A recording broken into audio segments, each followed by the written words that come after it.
ಬೆಂಗಳೂರಿನಲ್ಲಿ ಬಿಜೆಪಿ ಪ್ರಧಾನ ಕಾರ್ಯದರ್ಶಿಯಾಗಿ ನಾಗವೇಣಿ ಹಾಗೂ ಕಾರ್ಯದರ್ಶಿಯಾಗಿ ತ್ಯಾಗರಾಜು ಅವರನ್ನು ನೇಮಕ ಮಾಡಿದ ಹಿನ್ನೆಲೆಯಲ್ಲಿ ವಿಧಾನ ಪರಿಷತ್ ವಿರೋಧ ಪಕ್ಷದ ನಾಯಕರಾದ ಛಲವಾದಿ ನಾರಾಯಣಸ್ವಾಮಿ ಅವರನ್ನು ಭೇಟಿ ಮಾಡಿ ಅಭಿನಂದನೆ ಸಲ್ಲಿಸಲಾಗಿದೆ. ಈ ಸಂದರ್ಭದಲ್ಲಿ ಪಕ್ಷದ ಮುಖಂಡರು ಹಾಗೂ ಕಾರ್ಯಕರ್ತರು ಉಪಸ್ಥಿತರಿದ್ದು, ಈ ವೇಳೆ ಮಾತನಾಡಿದ ಛಲವಾದಿ ನಾರಾಯಣಸ್ವಾಮಿರವರು ರಾಜ್ಯದಲ್ಲಿ ಮುಂದಿನ ಸರ್ಕಾರ ಬಿಜೆಪಿ ಸರ್ಕಾರವಾಗಲಿದೆ ಎಂದು ವಿಶ್ವಾಸ ವ್ಯಕ್ತಪಡಿಸಿದ್ದಾರೆ. ಕಾರ್ಯಕರ್ತರನ್ನು ಉದ್ದೇಶಿಸಿ ಮಾತನಾಡಿದ ಅವರು, ದೇವನಹಳ್ಳಿಯಲ್ಲಿ ನಮ್ಮ ಸರ್ಕಾರ ಇರಬೇಕೋ ಬೇಡವೋ ಎಂಬುದು ಮುಖ್ಯವಲ್ಲ. ನಾವು ನಮ್ಮ ಕೆಲಸವನ್ನು ಪ್ರಾಮಾಣಿಕವಾಗಿ ಮಾಡಬೇಕು, ಎಲ್ಲರನ್ನೂ ಸಮಾಜದಲ್ಲಿ ಗೌರವಿಸಬೇಕು ಎಂದು ಕರೆ ನೀಡಿದ್ದಾರೆ. ಯಾರು ಏನು ಬೇಕಾದರೂ ಮಾತನಾಡಿಕೊಳ್ಳಲಿ, ನಾವು ನಮ್ಮ ಕೆಲಸವನ್ನು ನಿಷ್ಠೆಯಿಂದ ಮಾಡಬೇಕು ಎಂದು ಕಾರ್ಯಕರ್ತರಿಗೆ ಕರೆ ನೀಡಿದ್ದು, ಪಕ್ಷದ ಸಂಘಟನೆಗೆ ಒತ್ತು ನೀಡುವಂತೆ ತಿಳಿಸಿದ್ದಾರೆ. ಕಾರ್ಯಕರ್ತರ ಶ್ರಮದಿಂದ ಬಿಜೆಪಿ ಪಕ್ಷವು ಬಲಿಷ್ಠವಾಗಿದೆ ಎಂದು ವಿಶ್ವಾಸ ವ್ಯಕ್ತಪಡಿಸಿದ್ದು, ಈ ಸಂದರ್ಭದಲ್ಲಿ ಮಾತನಾಡಿದ ನೂತನ ಪದಾಧಿಕಾರಿಗಳು ಪಕ್ಷದ ತತ್ವ ಸಿದ್ಧಾಂತಗಳನ್ನು ಜನಸಾಮಾನ್ಯರಿಗೆ ತಲುಪಿಸುವಲ್ಲಿ ಶ್ರಮಿಸುವುದಾಗಿ ತಿಳಿಸಿದ್ದಾರೆ.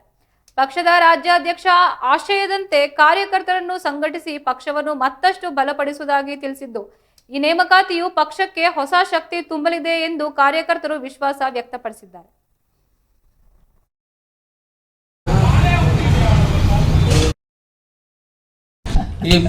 ಅದೆಲ್ಲ ನಡೀತಾ ಇರ್ತದೆ. ತಲೆ ಕೆಡಿಸ್ಕೊಳ್ಳಿ. ನಾನು ಹೊರಗಡೆಯಿಂದ ಬಂದವನಲ್ಲ, ನಾನು ಕಾಂಗ್ರೆಸ್ಸಿಂದ ಬಂದವನೇ. ಆದರೆ ಇರೋರನ್ನ ನಾನು ಗೌರವಿಸ್ಬೇಕು, ಮತ್ತೆ ಜವಾಬ್ದಾರಿ ಹೊತ್ಕೊಂಡು ನಡೆಸ್ಕೊಂಡು ಹೋಗ್ಬೇಕು. ಈಗ ನಾಗವೇಣಿಗೆ ಒಂದು ಜವಾಬ್ದಾರಿ ಕೊಟ್ಟಿದ್ದಾರೆ. ಯಾಕೆ ಕೊಟ್ಟಿದ್ದಾರೆ?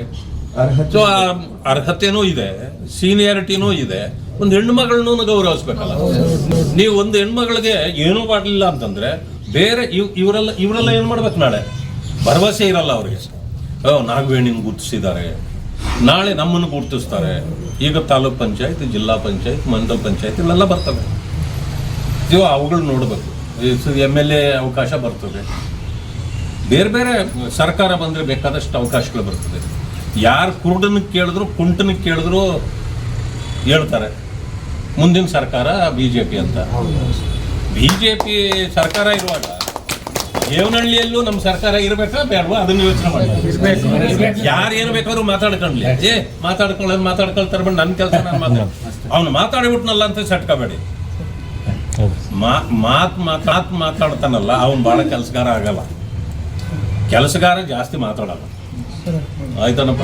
ಅದರಿಂದ ಎಲ್ಲರನ್ನೂ ಸಮಜಾಯಿಸಿ ಮಾಡಬೇಕು, ಎಲ್ಲರನ್ನೂ ಗೌರವಿಸ್ಬೇಕು. ರಾಜಕಾರಣದಲ್ಲಿ ಮರ್ಯಾದೆ ಯಾರು ಕೊಡ್ತಾರೋ ಜನ ಅವ್ರ ಜೊತೆ ಉಳಿತಾರೆ, ಇಲ್ಲಾಂದ್ರೆ ಯಾರು ಉಳಿಯಲ್ಲ.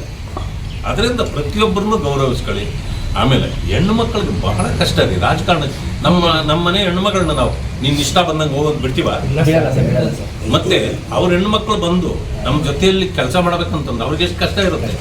ಅವ್ರ ಮನೆಗಳಲ್ಲಿ ಅವ್ರನ್ನ ಯಾವ ರೀತಿ ಅಂತಿರ್ತಾರೆ ನೋಡ್ತಿರ್ತಾರೆ.